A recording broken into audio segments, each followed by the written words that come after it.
Fancy meeting you here. I'm Jill. I'm Steph. And we are The Bantering Banshees.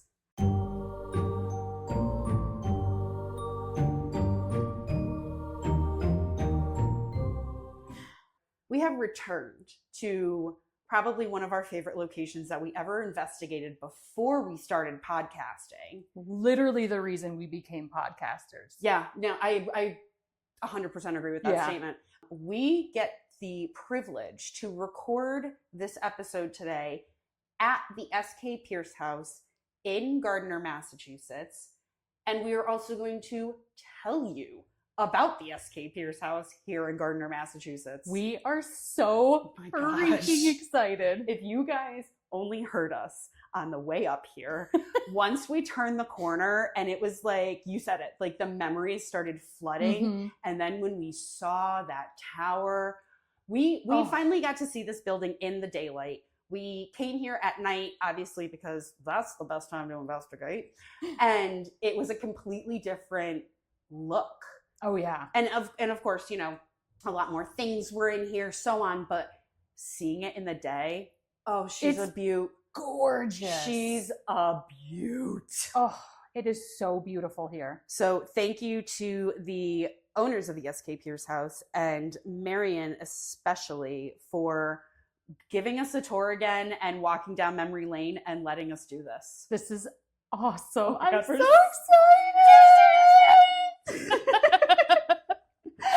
Oh my God. We do have a little bit of equipment set up, so in case anything happens, you guys will hear it.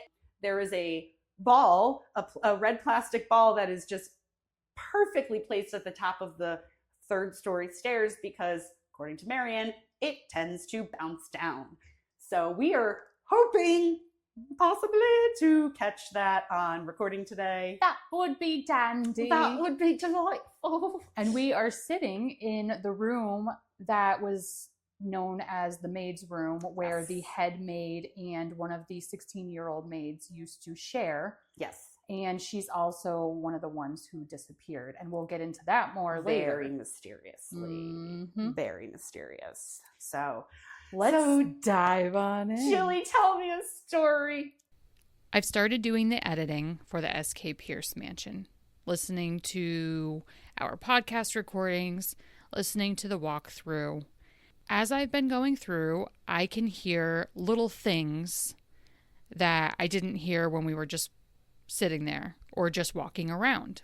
So I have amplified certain areas where I could hear things so that you can hear it too. I have also placed certain things throughout from when we were doing our walkthrough, because there is a spot where I swear I hear a carriage move.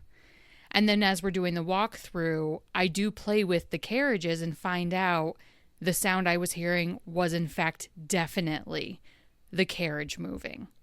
So I put that in as we're talking about it so that you can hear not only when we hear it, but also when we're doing the walkthrough. If you hear things that I didn't hear while I was editing, please let us know. Please message us and tell us, or even tell us what your experience was while you were at the S.K. Pierce House, because I'm sure people have had some really crazy, awesome things happen while they've been there, and we would love to hear other people's experiences. So buckle up, and I hope you enjoy our podcast. Okay. They say some houses remember every footstep, every scream, every secret whispered behind velvet drapes. In Gardner, Mass., just beyond the rustle of autumn leaves and the creak of weather-worn wood, stands a mansion that has watched its occupants with unblinking silence for over 150 years. Built by a fortune tycoon, it was meant to be a symbol of success. But almost from the moment its doors opened, something else moved in. 7 deaths, 1 unexplained fire, and more than a century of whispered tales of figures in the windows, voices in the halls, and shadows that don't belong to the living. So awesome. Ladies and gentlemen, the S.K. Pierce House. Tonight, or not tonight, today, we step inside the S.K. Pierce mansion where the past refused to stay buried. In the 1800s, Gardner was known as Chair City, a nickname earned by its world-class furniture production. Pierce was at the heart of it. He was the founder of the S.K. Pierce & Sons Company, and his name was etched into the town's legacy. With his growing empire came the need for something bigger, something grand. Mm. And in 1873, he built a 7,000 square foot Victorian mansion filled with ornate woodwork, 4 floors, 21 rooms, 2 parlors, 2 pantries, 4 marble fireplaces, and ceilings that reached over 11 feet high. And interestingly enough, the master bedroom is the only bedroom that contains a fireplace. What? Yeah, it's the only bedroom that has a fireplace. Well, okay. I guess that makes sense. Wait, I thought there was one in the red room. There's not one in the No. red room? Mm-mm. They all rely on heat to come up. Oh, that's right. Mm-hmm. Oh, biscuits. Okay. And like he never slept with his wives. They had their Yes. own room. Yes, that was her room. Yeah. So That was, yeah. So he slept alone in the master bedroom all with the nice and fireplace. toasty. Oh. Yeah, you know how we feel about you, Stanley. Yeah. We like you. We like you. No. While we're here. Yeah, while we're here, big fans. You did some stuff. You did make, you built this beautiful. Gorgeous. Oh my gosh, this Oh. place. 7,000 square feet. Makes Yeah. sense. Mm-hmm. Yeah, I see that in every Every corner. corner. It took more than 100 craftsmen over a year and a half to finish the construction, but it wasn't just woodwork that made the S.K. Pierce Mansion extraordinary. The house featured a state-of-the-art watering system, rare even for the wealthiest families of the 19th century. There was copper piping that ran beneath the floors and through the walls, connecting hand-pumped tanks to sinks and wash basins on every floor. Why aren't you on? And now you're working. Okay, so we just So did Stephanie you wanna get has some words out? Stephanie has this problem where anytime we actually go to a physical location, her mic will immediately stop working. It's like she doesn't exist. And I just made a statement about not being a fan of Stanley sleeping in a room with the only fireplace, which Stanley, again, I was just kidding. And my mic instantly stopped working. but then we plug it back into the holder that plugs all of them in. They all charge in the same case. They are all fully charged before every recording. The other 2 devices that were in this case are still working at 100%. Mine was the only It one. only killed hers. So then she plugs hers back in and it's completely charged. So something So again, turned off. Stanley, really sorry to have upset you. I will not make as many snarky jokes in your direction. Please just let us finish recording this episode. Okay, Jill. I'm sorry. What line did you leave off on? So I know we were talking about the water. They had indoor plumbing. Oh, yes. Okay. This place is just amazing. First off, you have indoor plumbing for A house that was built in the 1800s. 1800s. But not only that, there were other wealthy families who didn't have that. Absolutely. So you were way above your time. Absolutely. But then even like every intricate detail of this house. My favorite story about one of the details is the archway. Do you remember down at the front entrance, there is a wooden archway that Stanley had carved Yes. for his first wife before they moved in. And unfortunately, she was only able to enjoy this house for a very minimal amount of time, but he carved this gorgeous wooden archway, and it's still intact to this day, and it's just stunning. We will take some pictures of certain places we absolutely adored, and we will put them up on our Instagram for you guys to look at, because on this the ticking place talk, is amazing. Yes. Oh my gosh. It's so gorgeous. There is a pre-electric intercom system here where there's tubing in the floor. Yes. And you can hear your voice travel into another room. Correct. Amazing and way above its time. Absolutely. And so stinking cool. But it's not so cool when you hear someone's voice who shouldn't be talking. Correct. So Emily Vaughn, who's a lead tour guide here, stated that one time they had a group and they heard a man's voice come through the tubing in the dining room. The house was empty except for the staff. They checked every floor, nothing. We are also in this house completely alone right now. So any noises or anything we do hear or see is not by anybody else.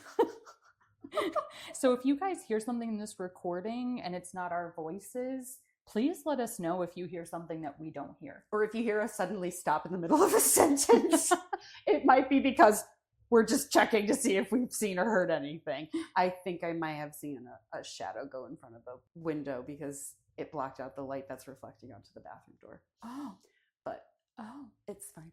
that's fine. It's fine. It's fine. So, okay. Oh, I gotta move that. So Emily, yes.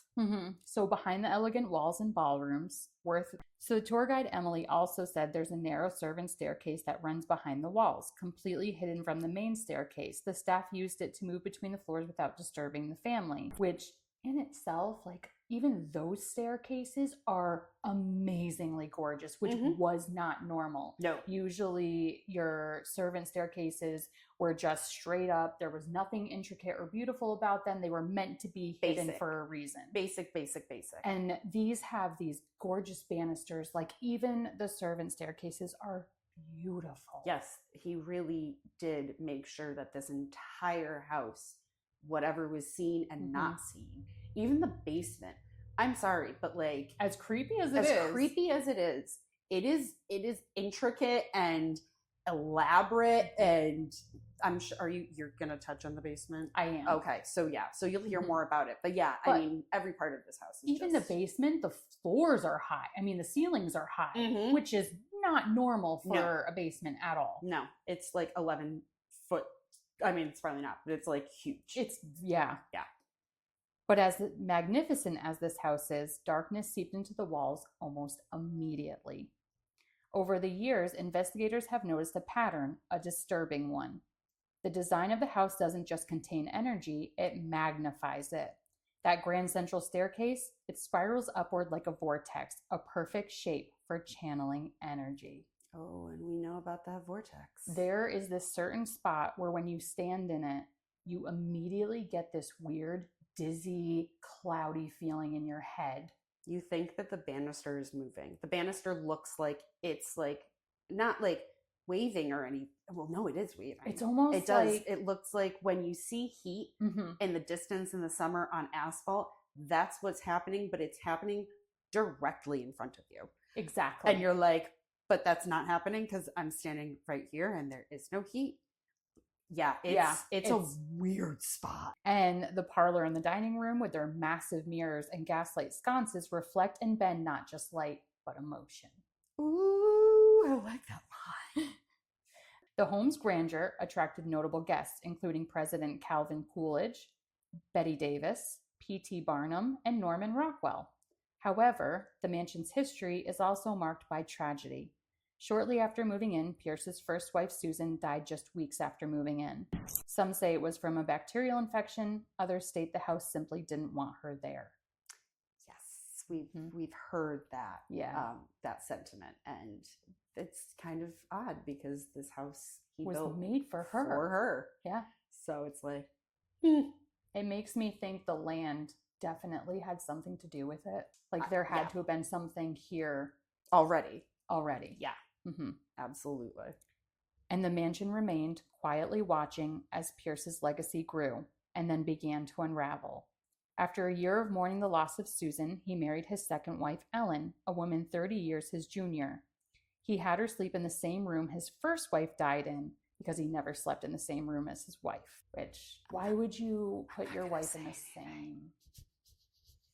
I would not want to sleep in the same room as the previous. No, correct. Yeah, I wouldn't be a fan of that either. No. But choices were made. Stanley, we understand. Please don't turn my mic off again. Thank you. The wife's bedroom is one of the coldest rooms in the house, both in temperature and in feeling. Yeah. Yeah. You definitely feel that. When there's a whole different feeling in that room. It's very different. And it's just off the staircase. It's like right there. And you're like, Guests report sadness, pressure on the chest, And one psychic claimed the room holds grief trapped like wallpaper, which is a really good sentiment. Yeah, that sounds very fitting. Yeah. For the red room especially. Mm-hmm. That's very fitting. Yeah. Ellen and S.K. Pierce had 2 more children. After Pierce passed away in 1888, upon Ellen's death, their 3 sons ended up inheriting the mansion. Disputes over ownership and facing financial difficulties, exasperated by the Great Depression, converted the mansion into a boarding house. And during this period, the home gained a reputation for unsavory activities, including reports of drinking, gambling, and prostitution. The house was sold to J. Stemmerman in 1965, and Jay ended up letting Edward stay in the house. Yes. But he was here as a caretaker. Was that her coming back from lunch? I don't hear it. Didn't sound loud enough for a door, but it sounded like something went bump. Cool. So Edward went from being S.K. Pierce's son, Yes. who had very high nobility, Who grew up in this house of grandeur. right, to being destitute and then being a caretaker. Yeah. So- That's a hard fall from Yeah. grace. Did you hear that? Yep. Okay. It sounded like a kid laughing.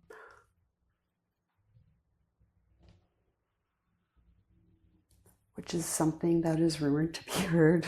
Especially on this floor. Because this is where the nannies live. And this is where the ball is, and they like to play with the ball.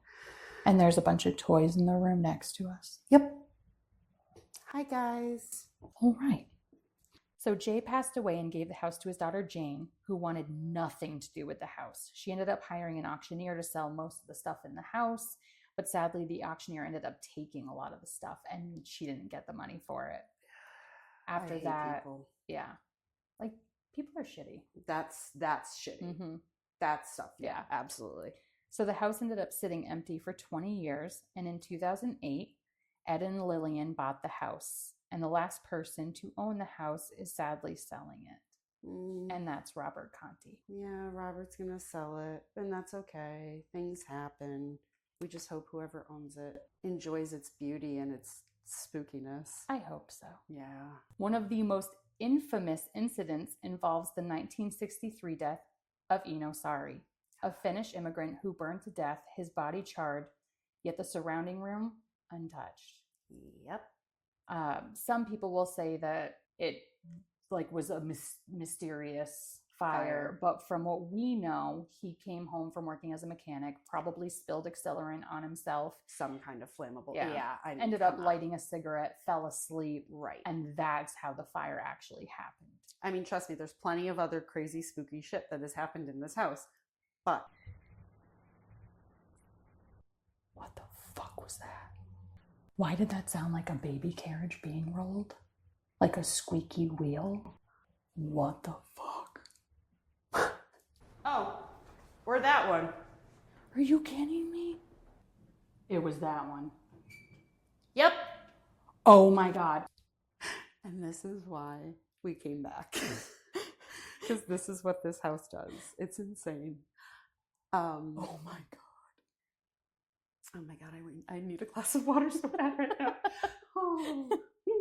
Yes, Eno, he fell asleep. I'm sorry, I don't even remember what we were talking about yet. Fell asleep with a cigarette, lit himself on fire. Oh, that's what I was saying. So there are plenty of things that happen here that are mysterious. I think people want to make his death mysterious. Exactly. And I don't think it's something that's so like, ooh. no, I think it does him a disservice to try and make it something it's not. Right. And recognizing the simplicity of the time that it was and cigarettes and how often people did fall asleep It with was them. very normal.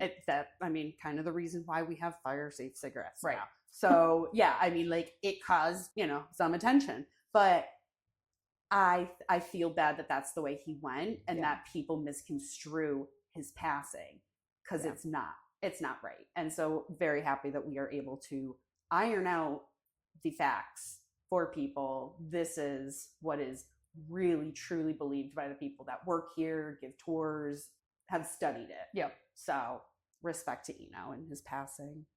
So, there's also the billiard room that Oh, S.K. no. Pierce House would hold his Masonic meetings in the room.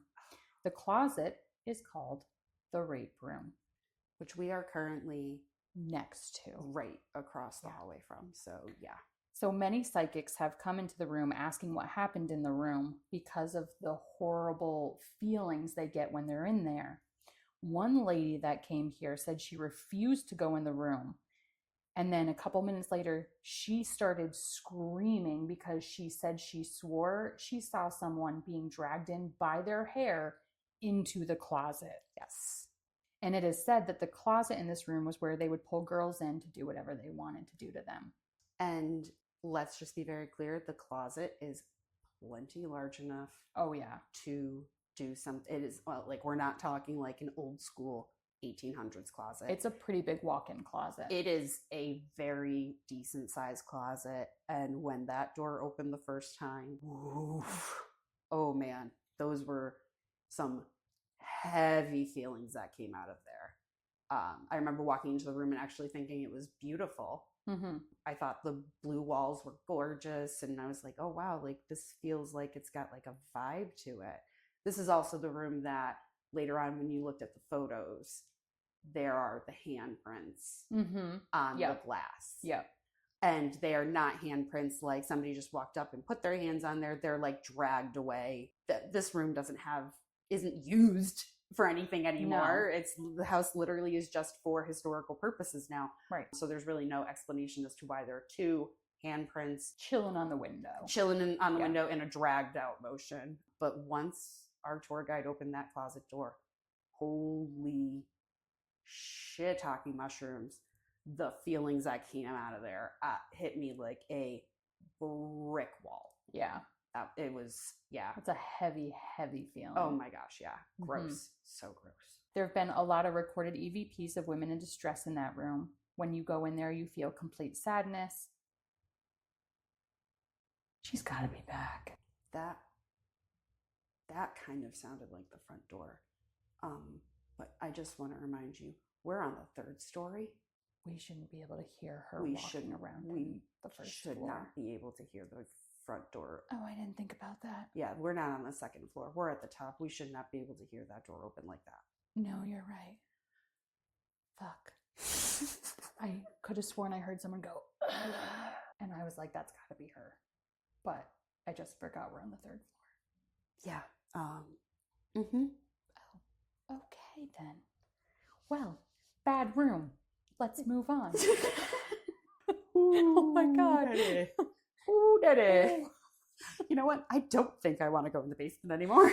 No, I don't care how bright it is. I don't either. I don't care how open the windows are. I'm good. I'm so good. Oh man, I just want to get downstairs at this point. Why did you pick the 3rd floor? I felt like this room. I felt like this room had like the history and the. I don't know why I picked the 3rd floor, Jill. Fuck. It doesn't get the people going. No, but it is provocative. Oh my God. Okay, I'm so sorry. Okay. So now we're going to talk about the room we're in. Yeah, okay. Hold on to your butts. Hold on to your tushies. The Pierce family employed several young women to work in the house. Cooks, laundresses, upstairs maids. One of them, a girl no older than 16, simply vanished. There was no police report, no town-wide search, just hushed words behind closed doors that she left in the night. But others knew better. Sylvester's son Frank was involved with this maid, and it was said that she got pregnant and then she just disappeared. Wait, Sylvester is his name? Yeah, SK. I've been calling him Stanley. No wonder why he's pissed at me. Jesus Christ. It didn't even occur to me. Oh my God, Sylvester. He's like, who the fuck is Stanley? Right? No wonder why you turned my mic off. You're like, bitch, you don't even know my name. Oh my God. Okay. It didn't even click in my head. Oh my gosh. Oh, I don't like your glasses. Why? I saw myself and almost shit my pants. So she's got these sunglasses on where you can see like a mirrored reflection. I saw myself and was like, why the fuck am I seeing a face in her glasses? But it's just me. And they're on my head. That's why I was like, wait, what about my glasses? What's wrong with them? They must have tipped down.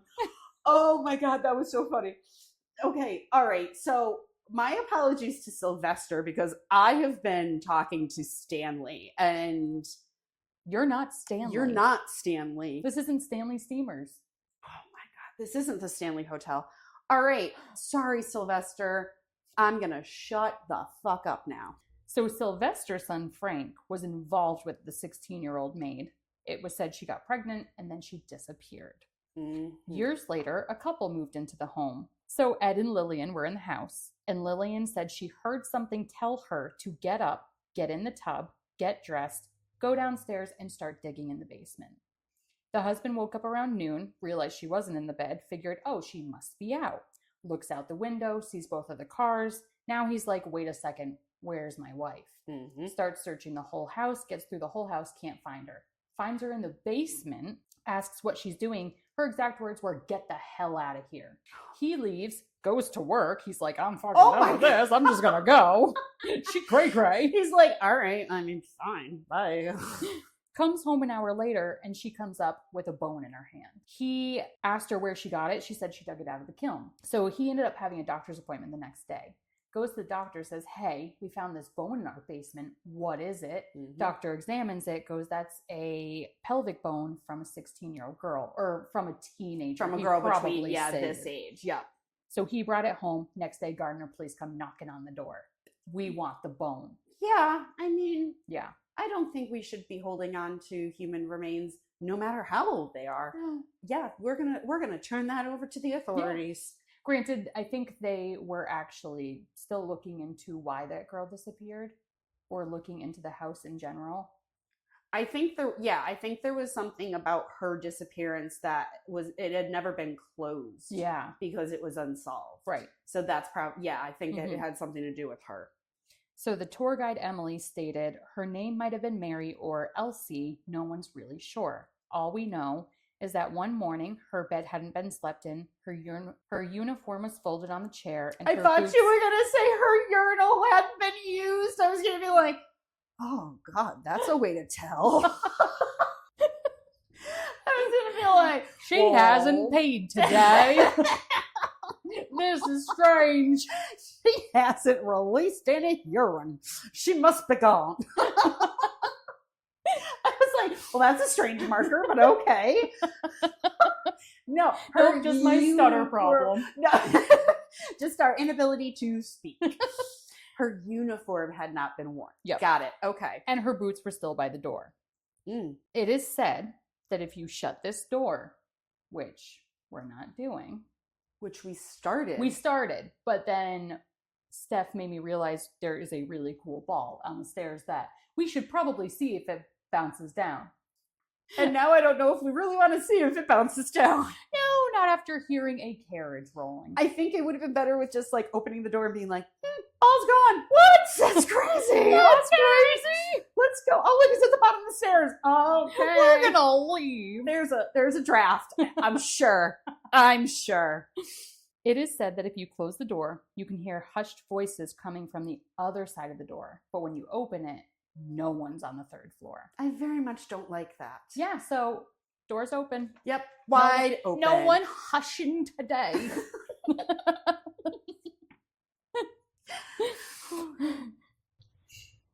Okay, so right now we are going to go into our actually segment. Actually. Comes from Emily Vaughn, who is one of the tour guides. Mm-hmm. And she has stated about the Red Room, which was Sylvester's wife's room. Yep. Wives, plural, yes, because even the second one got to live in the room where the first one died. Sorry, Sly. Sorry, Sly. Don't come for me. There are certain rooms where people just stop. The Red Room is one of them. Guests go pale, get dizzy. One woman burst into tears and had to leave. Said she felt like someone was pressing on her chest.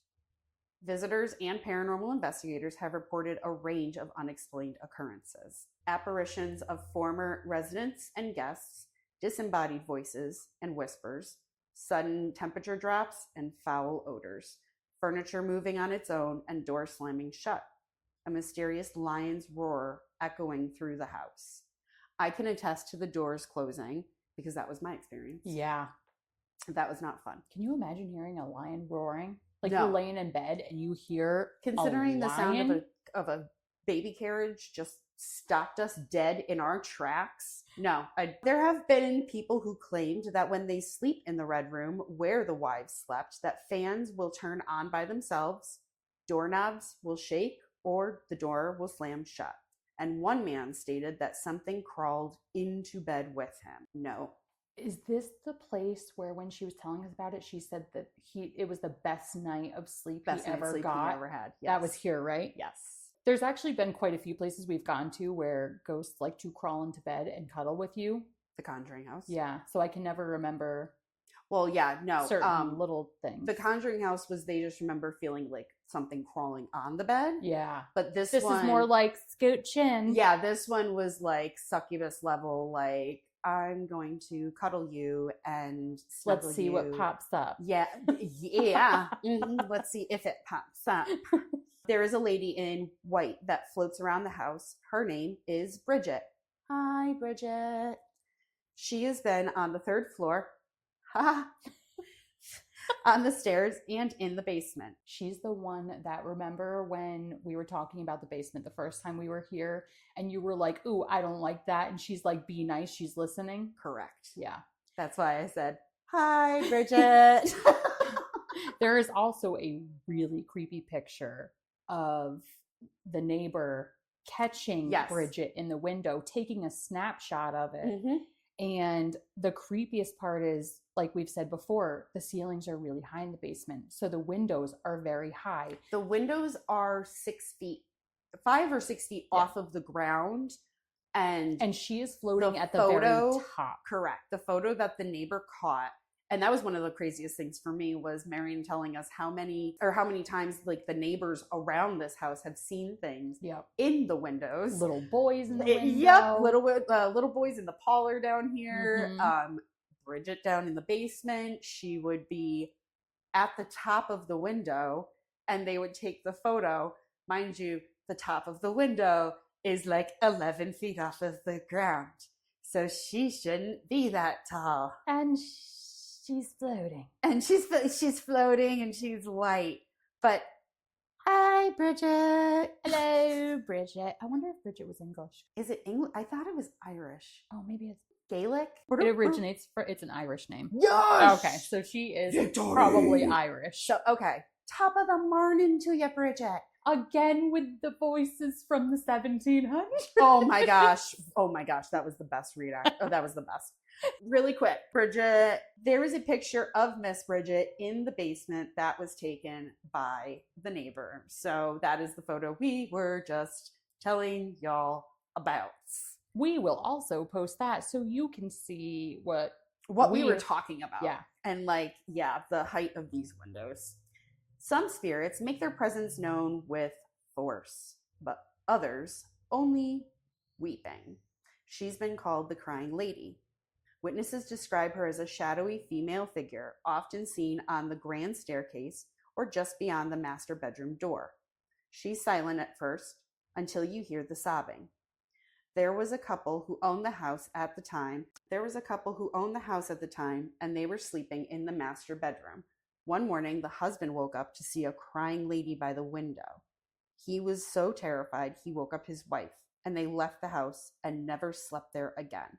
Some people believe the crying lady is Susan Pierce, the first mistress of the mansion, the one who had passed away just weeks after moving in, supposedly due to a sudden bacterial illness. But why does her grief still echo through these halls? Others claim the crying lady isn't Susan at all, but one of the women of the mansion's boarding house era. Every guide, every caretaker, every medium who has ever entered that room has felt her.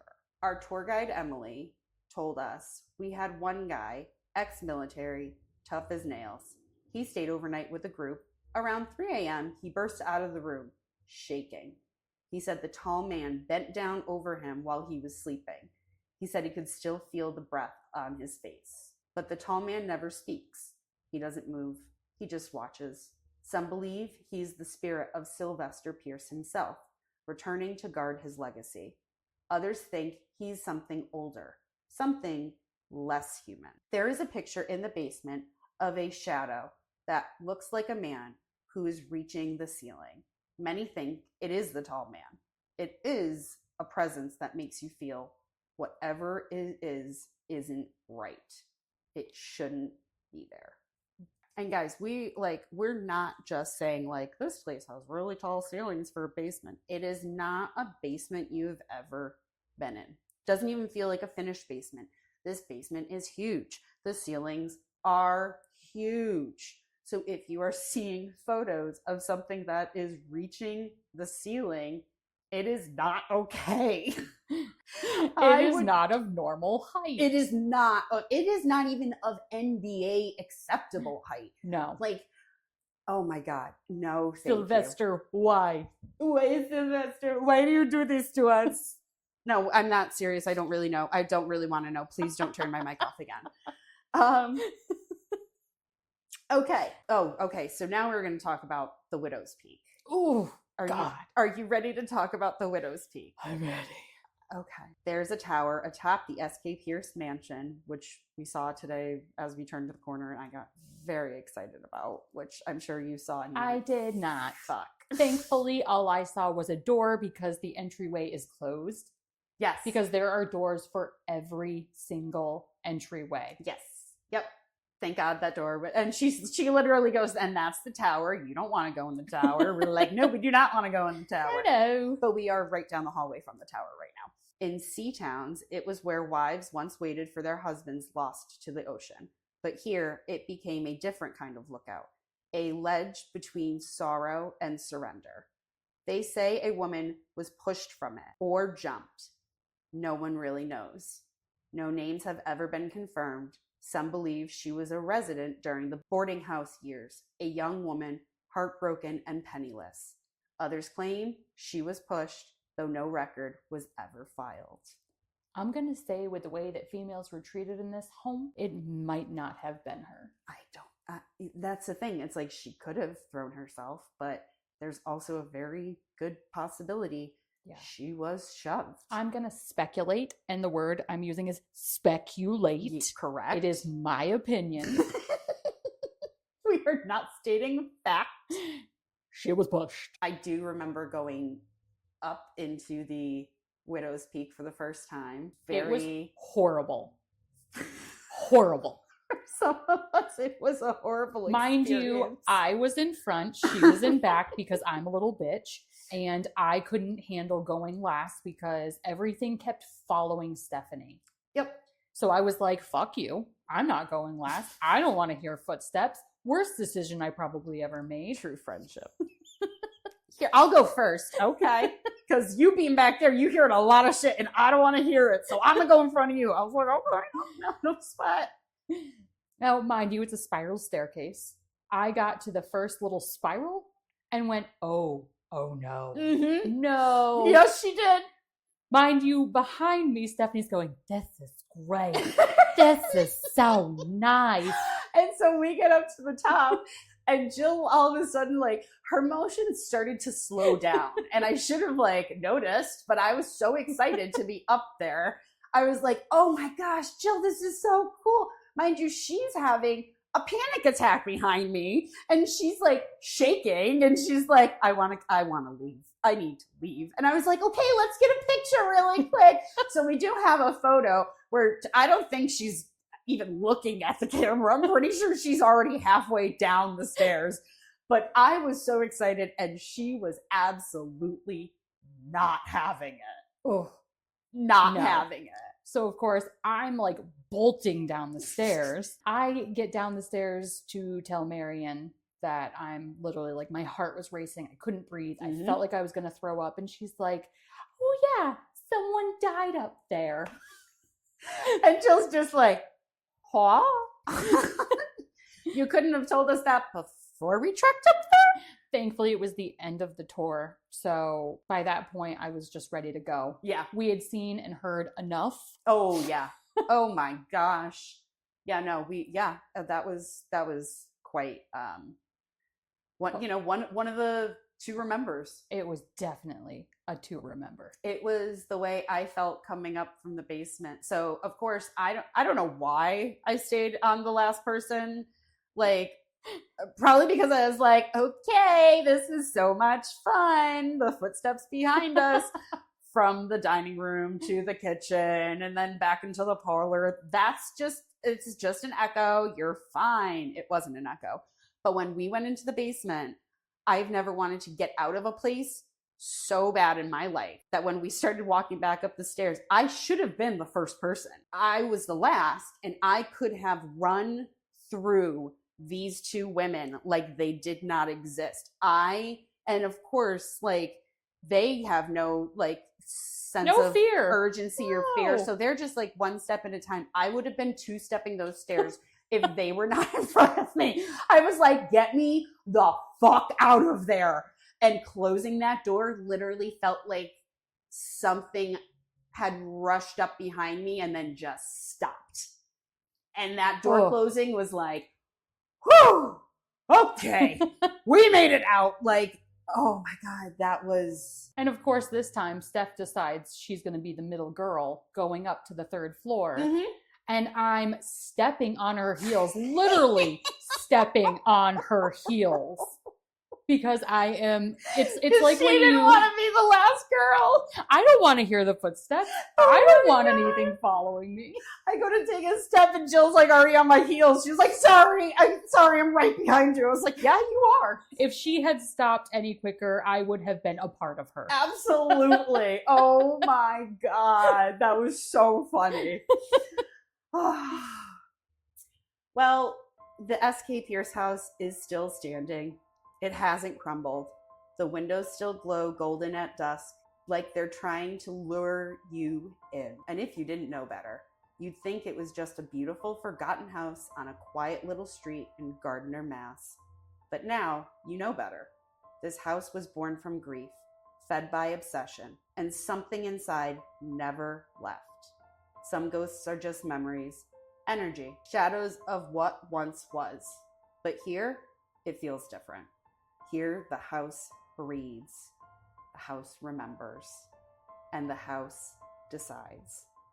It listens when you whisper, it watches when you move, and it chooses who it lets in and what it lets follow. So if you go, don't speak too loudly, don't stay too long, don't go alone, and above all else, be polite. Because clearly Stephanie needed to hear those words. I needed a reminder to be polite. Oh, please and thank you for joining us at the SK Pierce house. Banshees, this has been such a delight. Such an experience. We're so happy we got to come back. And thank you to Rob and thank you to Marion. This has been amazing. This is just unbelievable. We're so happy we got to come back. We're going to go look around the house for a little bit. Now we're going to go look around the house for a little bit. Let's go see that little child's stroller. Okay, here we go.